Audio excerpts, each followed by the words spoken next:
So good morning guys. तो चलिए start करते हैं आज के यानी कि 10 जनवरी के इंपॉर्टेंट करंट अफेयर्स को। तो इस प्रश्न में आपसे पूछ रहे हैं अभी हाल ही में फ्रांस के सबसे युवा व पहले समलैंगिक प्रधानमंत्री कौन बन गए। तो आंसर होगा गैब्रियल एटल। तो फ्रांस के जो अभी राष्ट्रपति है इमैनुअल मैक्रोन, उन्होंने जो अभी तक वहां पे शिक्षा मंत्री थे गैब्रियल एटल, उनको प्रधानमंत्री नियुक्त किया है। और इस तरह से गैब्रियल एटल ये फ्रांस के सबसे युवा और पहले समलैंगिक प्रधानमंत्री बन गए हैं। और उन्होंने किनका स्थान लिया? एलिजाबेथ बोर्न का स्थान लिया, जिन्होंने अभी इस्तीफा दे दिया। अच्छा, पहले हम बात करेंगे फ्रांस की। तो ये रहा मैप में फ्रांस, कैपिटल पेरिस है। आपको पता है 2024 के समर ओलंपिक्स पेरिस में होने वाले हैं। करेंसी यूरो है, प्रेसिडेंट इमैनुअल मैक्रोन, और 2024 पे रिपब्लिक डे पे हमारे ये चीफ गेस्ट भी है।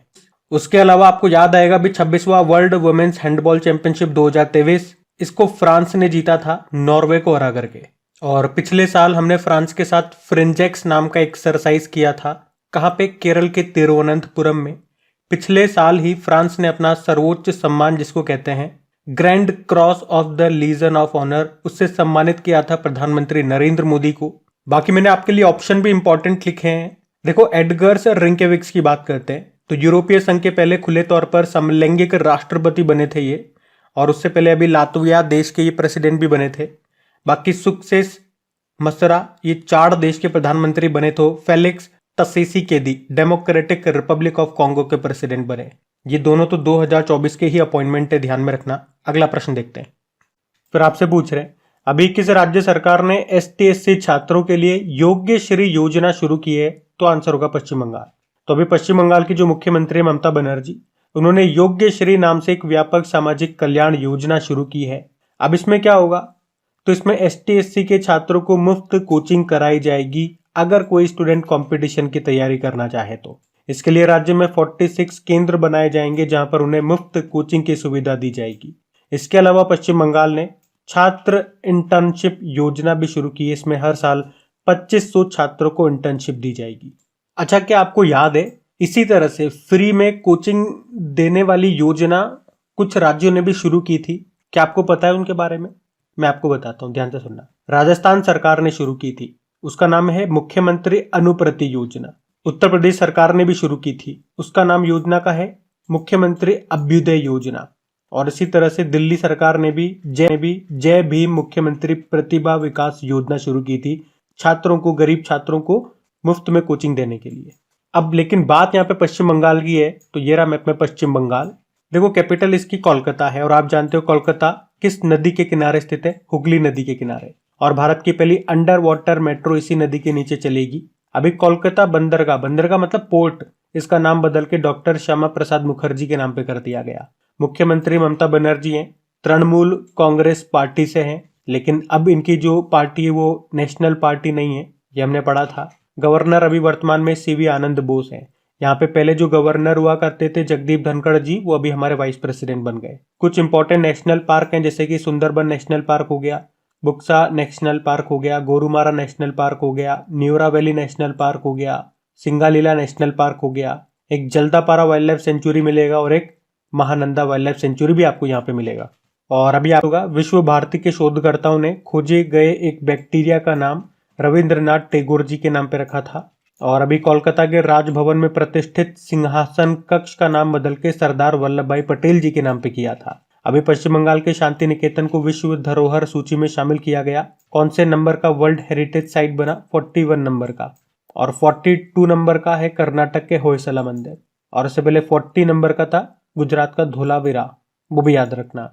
अभी आपको याद हो तो नेशनल क्राइम रिकॉर्ड ब्यूरो ने कहा था कि सबसे सेफिएस्ट सिटी कौन सा है? कोलकाता है। और दुनिया का सबसे बड़ा धार्मिक स्मारक खुलेगा पश्चिम बंगाल में, वैदिक तारामंडल का ये मंदिर होगा। ये दुनिया का सबसे बड़ा गुंबद भी होगा, गुंबद यानी कि डोम।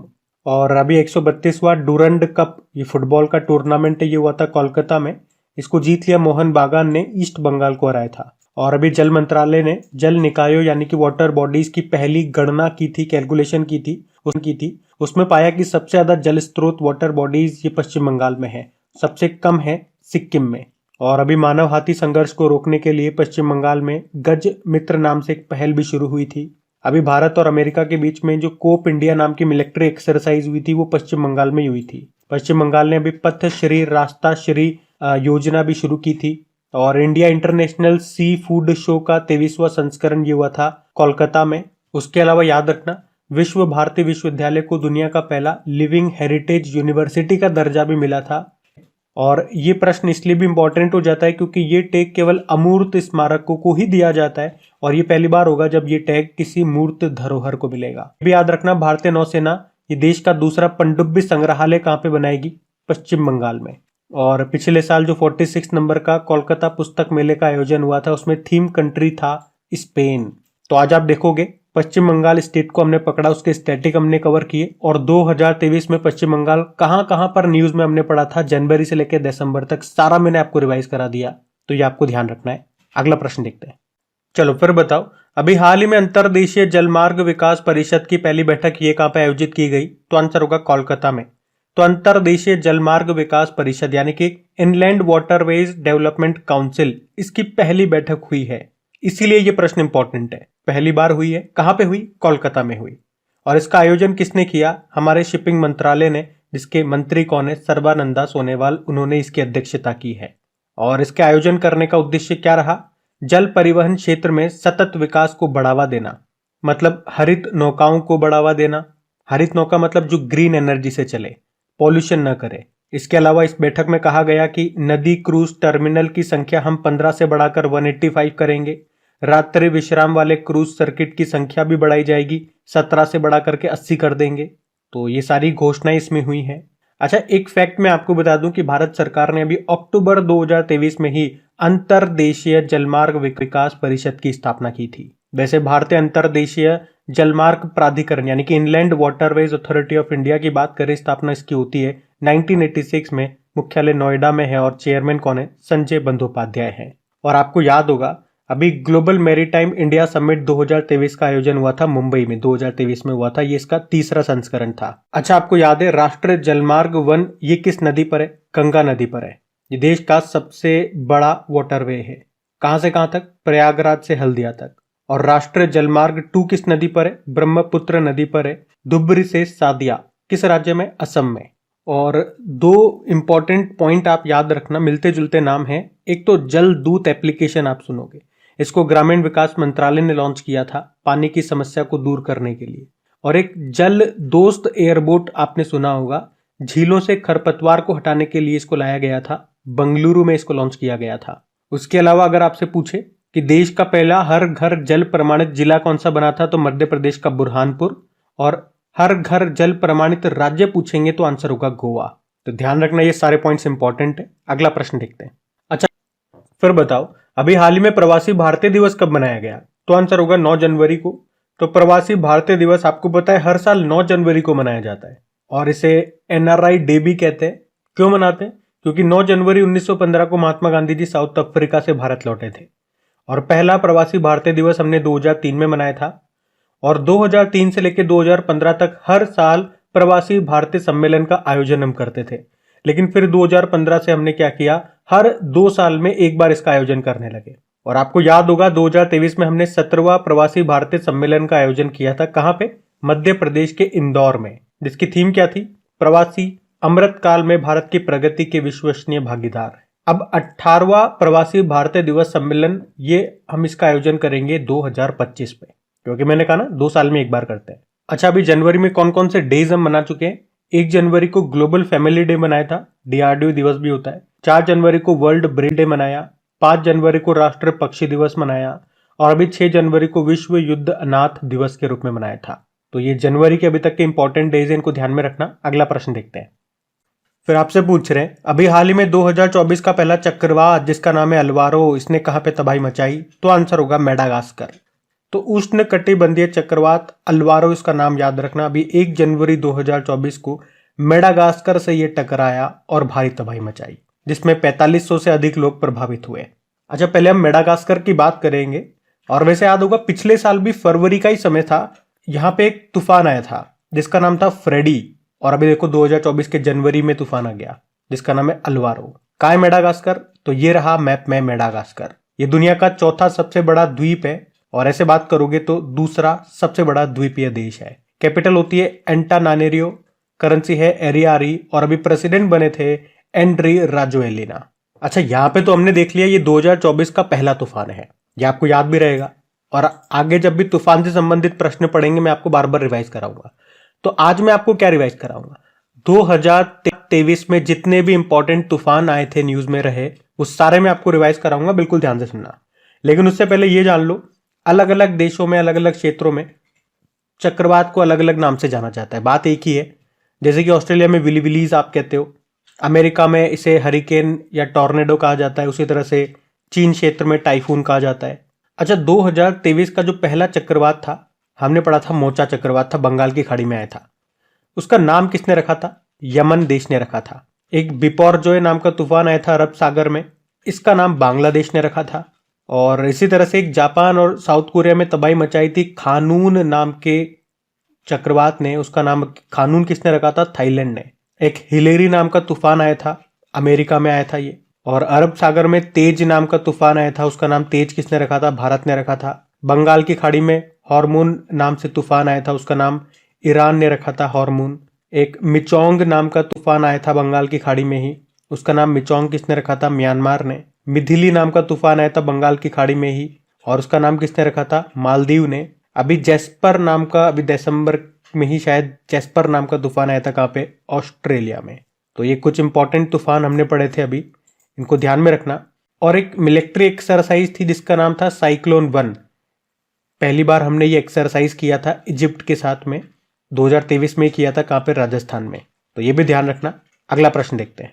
चलो फिर बताओ, हाल ही में किस राज्य की कच्ची खरीक को जीआई टैग मिला है? तो आंसर, तो गुजरात के कच्छ क्षेत्र में उगाई जाने वाली खजूर की एक किस्म है ये कच्ची खरीक इसको बोलते हैं, और अभी इसी को जीआई टैग मिला है। अच्छा, एक और प्रोडक्ट है जिसको जीआई टैग मिला, वो भी याद रख लो क्योंकि वो एक ही है, रामबन अनारदाना। ये जम्मू कश्मीर का है, इसे स्थानीय क्षेत्र में ध्रूणी कहते हैं, एक तरह का फल है ये, इसको भी जीआई टैग मिला है। और अगर डेली आप करंट अफेयर्स देखते होंगे क्रिक एग्जाम चैनल पे, तो अभी कुछ दिन पहले ही 2023 के इंपॉर्टेंट जीआई टैग्स मैंने आपको रिवाइज कराए थे। लेकिन आज मैं आपको क्या रिवाइज कराने वाला हूं, 2024 में अभी तक जितने भी प्रोडक्ट्स को जीआई टैग मिला है वो एक साथ मैं आपको रिवाइज करा दूंगा। अगर आप इस वीडियो को पहली बार देख रहे हैं तो आप कहोगे कि अभी 2024 तो स्टार्ट ही हुआ है, इतने कितने जीआई टैग्स हो गए? काफी सारे जीआई टैग्स हो गए मेरे भाई, लगभग 17 प्रोडक्ट्स को अभी तक जीआई टैग मिल चुका है 2024 में। तो तैयार हैं आप लोग?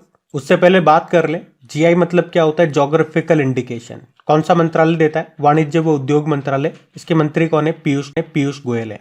कितने वर्ष के लिए दिया जाता है? 10 वर्षों के लिए दिया जाता है। और किसी प्रोडक्ट का या किसी आपने कोई आविष्कार किया है, अगर उसको पेटेंट करवाना हो तो वो कितने वर्षों के लिए वैलिड रहता है? 20 सालों के लिए, वो भी याद रखना। जीआई टैग या अधिनियम कब का है? 1999 का। लागू हुआ था 2003 में और पहली बार मिला था 2004 में। किसे? दार्जिलिंग टी को, जो कि पश्चिम बंगाल की है। अब हम रिवाइज करेंगे 2024 के जीआई टैग्स, ध्यान से सुनना। अभी उड़ीसा के जिन प्रोडक्ट्स को जीआई टैग मिला था वो एक साथ मैंने लिख दिया। लौंजिया सोरा पेंटिंग, कोरापुट काला जीरा चावल, सिमलीपाल काई चटनी, खजूरी गुड़ा, डेंकनाल मांझी, डोंगरिया कॉर्नशॉल, नयागढ़ कांटे मुंडी बैंगन। और इसमें से जो जो इंपॉर्टेंट है ना, जो मुझे इंपॉर्टेंट लग रहा है, उसको मैंने थोड़ा सा कलरिश कर दिया है, इस तरह से आप उसको थोड़ा ज्यादा महत्व देना। बाकी पश्चिम बंगाल तंगेल साड़ी, गारद सिल्क साड़ी, कोरियल साड़ी, ये 3 तरह की साड़ियां हो गई। और एक कल्लो नूनिया चावल और एक सुंदरबन शहद, इसको जीआई टैग मिला। अरुणाचल प्रदेश में वांचो लकड़ी शिल्प और आदि केकर, जो कि एक तरह का अदरक है, और एक हस्तनिर्मित कालीन को जीआई टैग मिला। और बाकी आज हमने पढ़ लिए गुजरात के कच्ची करेक और जम्मू कश्मीर के रामबन अनारदाना को जीआई टैग मिला। तो 2024 में अभी तक 17 प्रोडक्ट्स को ये जीआई टैग मिल चुका है। आगे जब हम बढ़ते जाएंगे, अगर कोई जीआई टैग वाला प्रश्न आता है तो फिर से मैं आपको ये शीट रिवाइज कराऊंगा, पूरे साल भर रिवाइज कराऊंगा। रिवीजन की आप चिंता मत करो, क्योंकि आपके रिवीजन के लिए मैंने अलग से इंपॉर्टेंट करंट अफेयर्स का एक सीरीज ही स्टार्ट कर दिया है, जहां पे इंपॉर्टेंट क्वेश्चन मैं आपको रिवाइज कराता हूं बहुत ही कम समय में, बिल्कुल पॉइंट टू पॉइंट रिवाइज करते हैं बिना टाइम वेस्ट करे। अगर आप में से वो वीडियो अभी तक किसी ने नहीं देखा रिवीजन वाला, तो आप ही की भलाई के लिए मैं ही आपसे रिक्वेस्ट करता हूं कि वीडियो एक बार विजिट जरूर करना, क्योंकि जब तक आप टेस्ट नहीं करोगे उसको तो आपको पता नहीं लगेगा कैसा है। तो उसके लिए तो आपको एक बार वीडियो देखना ही पड़ेगा। और मैं गारंटी दे रहा हूं, वो वीडियो अगर एक बार आपने देख लिया तो आप खुद ही अपने आप को कमेंट बॉक्स में लिखने से नहीं रोक पाओगे कि शानदार है, मजा आ गया। आपकी गारंटी मैं दे रहा हूं। बाकी मैं पूरी मेहनत कर रहा हूं आपके लिए। मेरी एक छोटी सी रिक्वेस्ट बस आपसे है कि वीडियोस को लाइक जरूर करा करें, आप लोग भूल जाते हो। अभी भी देखो, आप में से बहुत सौ ने नहीं किया होगा, यहाँ पे लाइक का बटन होता है, दबा दो यार। और दोस्तों के साथ में शेयर जरूर करना। बाकी क्विज और पीडीएफ मिल जाती है आपको क्रिक एग्जाम एप्लीकेशन में। अभी अगला प्रश्न देखते हैं। फिर बताओ, हाल ही में किसने एकल संगीत कार्यक्रम के दौरान 140 भाषाओं में गायन का विश्व रिकॉर्ड बनाया? तो आंसर होगा सुचेता सतीश। सुचेता सतीश की बात करें, इन्होंने अभी एक ही संगीत कार्यक्रम में सबसे अधिक भाषाओं में गाना गा करके विश्व रिकॉर्ड बनाया। और उन्होंने ये परफॉर्मेंस कहाँ पे दी? तो यूनाइटेड अरब अमीरात के दुबई में एक क्लाइमेट कॉन्सर्ट हुआ था, वहां पे इन्होंने 140 भाषाओं में गाना गाया और इस तरह से वर्ल्ड रिकॉर्ड बन गया। वे भारत के किस राज्य से हैं? तो केरल से हैं। अच्छा, वर्ल्ड रिकॉर्ड से आपको अभी 2-3 पॉइंट याद आएंगे। अभी गुजरात में 108 स्थानों पर एक साथ सबसे ज्यादा लोगों ने सूर्य नमस्कार करके गिनीज वर्ल्ड रिकॉर्ड बनाया था, याद है? अभी मध्य प्रदेश के ग्वालियर में तानसेन समारोह का आयोजन हुआ था, याद होगा। और वहीं पे 1200 से अधिक लोगों ने एक साथ तबला बजा करके विश्व रिकॉर्ड बनाया था, ये भी याद होगा। और उससे पहले अभी असम सरकार की एक योजना है, एक आंदोलन है, अमृत वृक्ष आंदोलन। इसमें उन्होंने क्या किया था? एक दिन में 1 करोड़ पौधे लगाए थे और उसके लिए ये असम सरकार को अभी 9 गिनीज वर्ल्ड रिकॉर्ड मिले थे। तो ये पॉइंट्स भी ध्यान रखना इंपॉर्टेंट है। अगला प्रश्न देखते हैं। चलो फिर बताओ, अभी भारत सरकार के द्वारा भारत पार्क ये किस देश में खोला जाएगा? तो आंसर होगा यूनाइटेड अरब अमीरात। तो अभी हमारे जो केंद्रीय कपड़ा व वाणिज्य मंत्री हैं पीयूष गोयल, अभी उन्होंने घोषणा की है कि यूनाइटेड अरब अमीरात में भारत सरकार के द्वारा भारत पार्क बनाया जाएगा। इस भारत पार्क में भारतीय टेक्सटाइल उत्पादों के शोरूम और वेयर हाउसेज होंगे। तो यूनाइटेड अरब अमीरात में भारत पार्क खोलने का मुख्य उद्देश्य क्या है? तो भारत के टेक्सटाइल उत्पादों को अंतरराष्ट्रीय स्तर पर बढ़ावा देना। एक लाइन में बात करूं तो ये इसका उद्देश्य हो गया। अच्छा, इसी तरह से एक प्रश्न आपको याद आएगा, अभी ऑस्ट्रेलिया के सिडनी में जो हैरिस पार्क है ना, उसे लिटिल इंडिया नाम दिया गया था, आपको याद होगा। बाकी देखो, बात तो यूनाइटेड अरब अमीरात की है, तो ये रहा मैप में यूएई। तो यूएई की कैपिटल अबू धाबी हो गई। इंटरनेशनल रिन्यूएबल एनर्जी एजेंसी का हेडक्वार्टर यहीं पर है। करेंसी दिरहम है और नए प्रेसिडेंट बने थे शेख मोहम्मद बिन जायद अल नहयान। आपको याद है, अरब क्षेत्र का पहला परमाणु रिएक्टर ये यहीं पे शुरू हुआ था, जिसका नाम है बराकाह न्यूक्लियर पावर प्लांट। और अभी जनवरी में ही डेजर्ट साइक्लोन नाम का एक्सरसाइज हमने किया यूनाइटेड अरब अमीरात के साथ में। कहाँ पे? राजस्थान के थार में। और आप कह सकते हो ये 2024 का हमारा पहला एक्सरसाइज है जो हमने यूनाइटेड अरब अमीरात के साथ में किया। और हमारे प्रधानमंत्री नरेंद्र मोदी ये अबू धाबी में BAPS हिंदू मंदिर का उद्घाटन भी करेंगे। अभी भारत ने यूनाइटेड अरब अमीरात से पहली बार कच्चा तेल खरीदने के लिए किस में भुगतान किया? इंडियन करेंसी में, रुपये में। और उसके अलावा दुनिया का सबसे बड़ा single site solar power plant, इसका उद्घाटन किया गया वहां पे, जिसका नाम अल दफ्रा है। मशीन कैन सी 2023 समिट का आयोजन हुआ यूनाइटेड अरब अमीरात में। अभी कोप 28 का आयोजन हुआ था यूनाइटेड अरब अमीरात में ही। साथ में याद रखना 2024 में कोप 29 का आयोजन कहाँ पे होगा? अजरबैजान की कैपिटल बाकू में। अभी अंडर 19 एशिया कप 2023 का आयोजन हुआ था यूनाइटेड अरब अमीरात में, उसको बांग्लादेश ने जीता था यूएई को हरा करके। और अभी वासिनी लॉरेट्स का नाम याद रखना, कला और साहित्य में यूनाइटेड अरब अमीरात का ग्रेट अरब माइंड्स अवार्ड जीता, इसे अरब नोबल के नाम से भी जानते हैं। पिछले साल हमने यूनाइटेड अरब अमीरात के साथ में जायद तलवार एक्सरसाइज किया था दुबई में। और ये भी आपको याद है कि 2023 से लेकर 2027 तक विश्व मौसम विज्ञान संगठन, इसकी अध्यक्षता यूनाइटेड अरब अमीरात कर रहा है और इसके लिए अध्यक्ष बनाए गए थे डॉक्टर अब्दुल्ला अल मंडोस। और 2023 में ही I2U2 की पहली उप मंत्री स्तरीय बैठक का आयोजन भी हुआ था यूनाइटेड अरब अमीरात में ही। I2U2 में 4 देश आते हैं, इजराइल, इंडिया, USA और यूनाइटेड अरब अमीरात। तो देखो, इतनी सारी कारण से अभी यूनाइटेड अरब अमीरात न्यूज में था, इनको आप ध्यान में रखना। अगला प्रश्न देखते हैं। फिर अगला प्रश्न है, अभी हाल ही में कितने लोकसभा सांसदों को सांसद रत्न सम्मान के लिए चुना गया? तो आंसर होगा 5 को। तो अभी 5 लोकसभा सांसदों को संसद रत्न पुरस्कार के लिए चुना गया है। मतलब इस सम्मान से उन सांसदों को सम्मानित किया जाता है जिनका काम संसद में बेहतरीन होता है। और जो जूरी पैनल है, यानी कि जो सिलेक्शन पैनल होता है, उसके अध्यक्ष कौन है? जो हमारे कानून मंत्री हैं अर्जुन राम मेघवाल।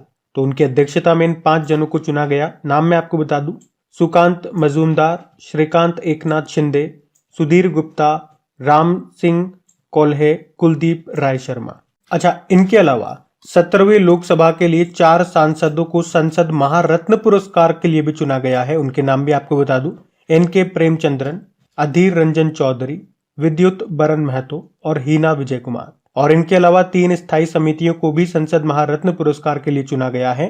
कृषि समिति जिसके अध्यक्ष हैं पीसी गद्दी गौदार, वित्त समिति जिसके अध्यक्ष हैं जयंत सिन्हा और परिवहन व पर्यटन समिति जिसके अध्यक्ष हैं विजय साई रेड्डी। तो संसद रत्न पुरस्कार और संसद महारत्न पुरस्कार दोनों मैंने आपको बता दिया, ध्यान रखना। वैसे अभी 17वीं लोकसभा उसके अध्यक्ष कौन है? ओम बिरला है, इनका नाम भी ध्यान में रखना। अगला प्रश्न देखते हैं।